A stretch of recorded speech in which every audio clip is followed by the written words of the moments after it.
So sometimes it's hard to not watch the idiot box here, which is also what we used to call the TV.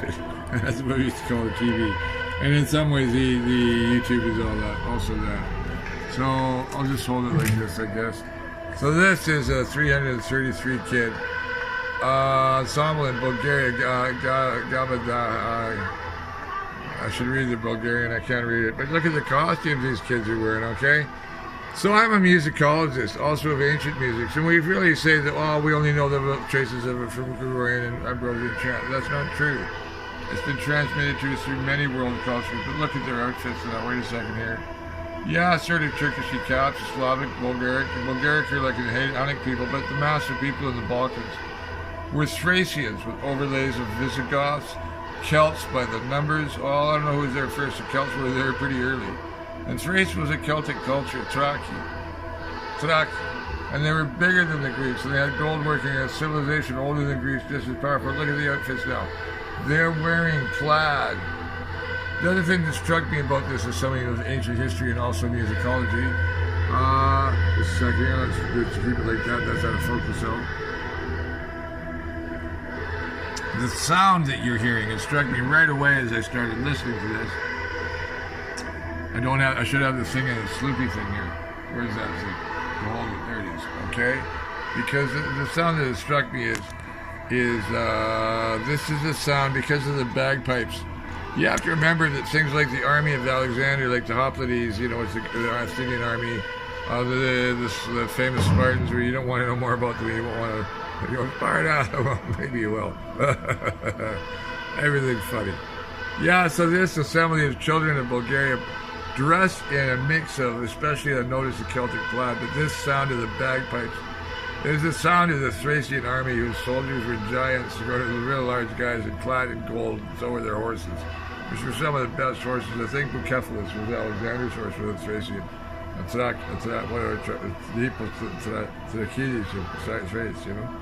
Or the declension is in Greek, I know it's in Thraki, which is Thrace. You know, Thrace is everything, well, Byzantium and Istanbul, Constantinople, and sort of north of Macedonia, all up through the lower Danube, and up all the lower Carpathians. That's all Thrace, right?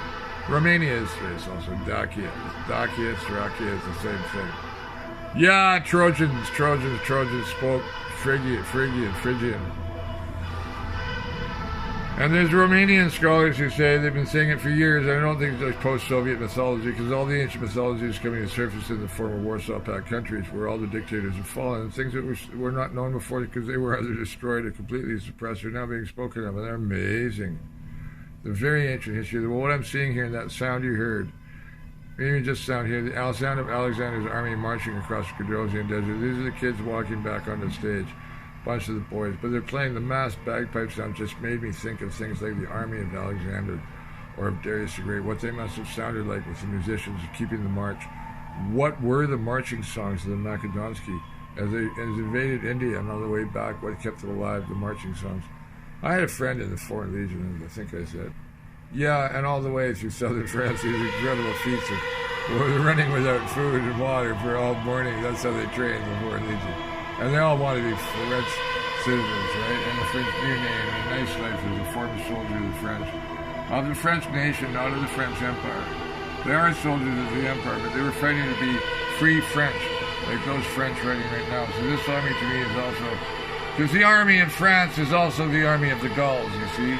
It's also the Franks, the Germanic tribes that came down. It's not just the Latin Empire and France, which is the inheritor of the Holy Roman Empire in the West. Yeah, it's what it's all about, is the old imperial politics still reigns.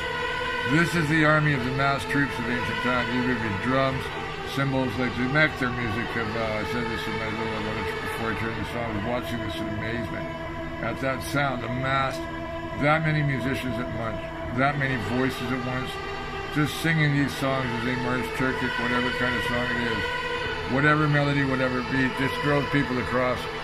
Not riding on their horses so much. They were kind of like TV and separating people a bit.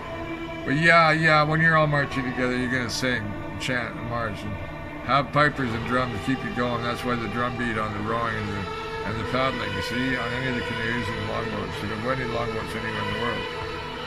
Long before we had machines, we had ourselves in our bodies. Well, we're soft now. We're very soft. But this is a great and mighty sound. Look at the old guy. He's fucking loving it. It's that guy with a beard. You're about 50, 60. He might be one of the guys scattered through the crowd. There are some older, all the younger, 40s, 50s. Yeah, so they mixed crowd, all ages. 333 Bulgarian people, not just the kids.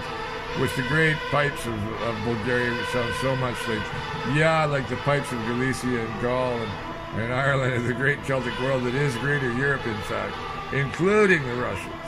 People don't realize the cultural history, except they have these overlays of Mongol and Norse, but even the Norse are offshoot of the Germans who are offshoot of it.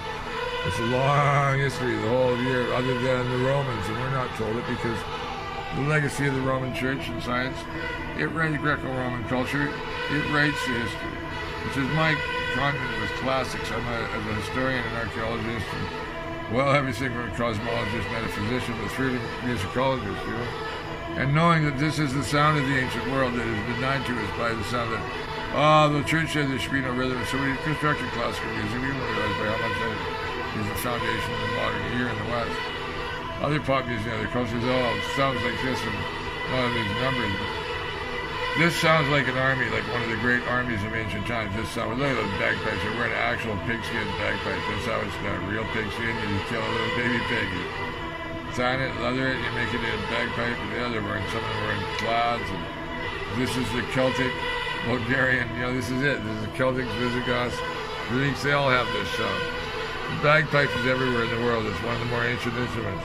The sacredness of the pig was important, which is why the pig figures so importantly in the Welsh mythology. And in Britannic mythology, I've read the Mabinogi, and the pig is very significant.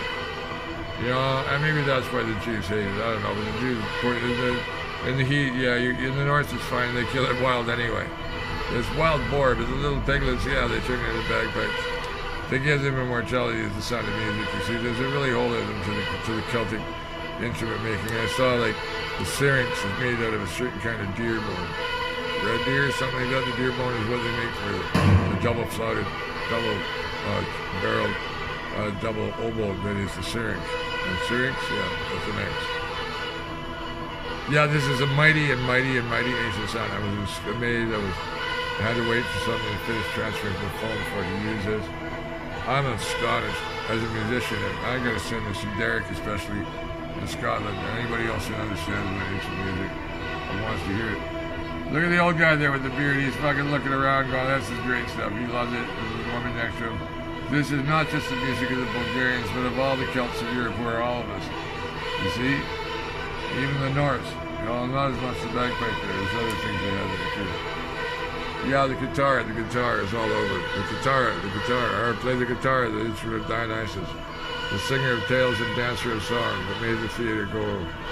Yeah, I realize that, but I also sat on the altar of Apollo. And people think that, can I medicate you, sir? Good God, no. What are you saying? Hello, Mr. Pope. Mr. Pontifex Maximus, I think you need a pill, sir.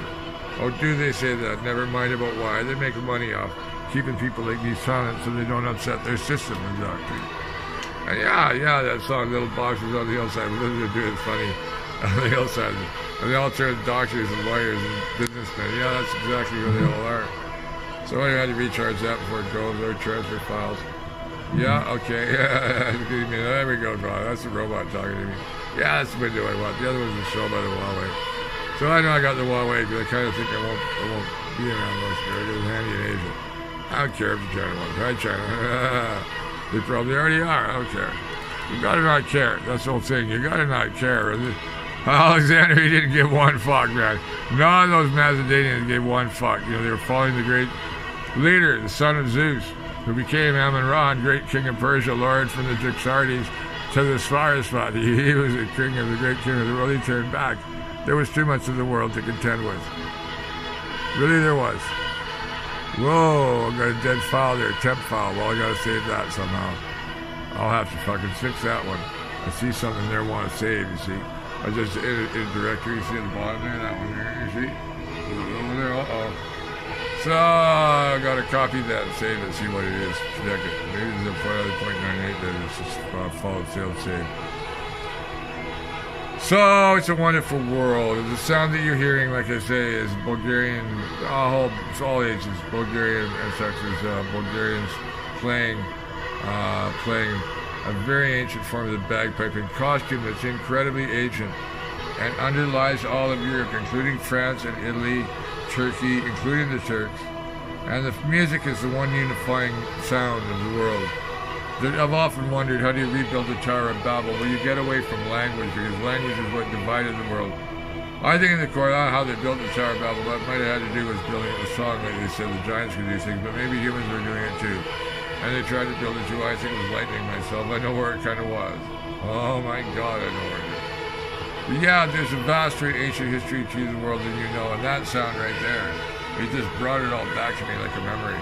I know that's the sound that you would have had, those drums and cymbals in both the armies when they clashed at, it's for here now forgotten battle of Issus and Gaugamela, which changed the whole world and made Alexander all the way from the Adriatic.